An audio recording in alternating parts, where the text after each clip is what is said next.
Dans certains végétaux qu'on consomme, qu'on appelle des fruits et des légumes, on retrouve également des molécules qui, pharmacologiquement, ont le même effet que certains médicaments de chimiothérapie. Certaines de ces molécules-là sont cytotoxiques.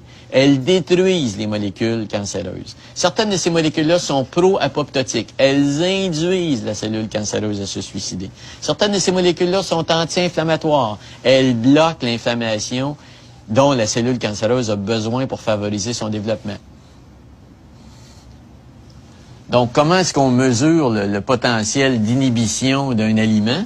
Eh bien, on a dans des banques de tumeurs, des tumeurs humaines qu'on peut acheter. Et ça, c'est un cancer, un glioblastome, un cancer du cerveau, qu'on fait pousser pendant 24 ou 48 heures, puis on compte le nombre de cellules qui se sont divisées. Et là, on les expose à différents extraits d'aliments.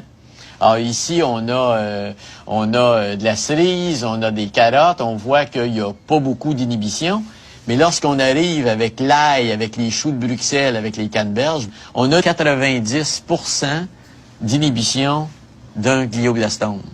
Lorsqu'on isole ces aliments-là, puis qu'on crée un cocktail de super aliments anticancéreux, puis qu'on prend une souris auquel on implante un cancer humain, ça c'est une souris qui a été nourrie avec de la nourriture de souris. Si on prend la même souris, mais qu'on la traite par la bouche avec le cocktail des aliments les plus anti-cancer qu'on a trouvés dans ces tests-là in vitro, eh bien, on a des réductions de 90% de la masse tumorale.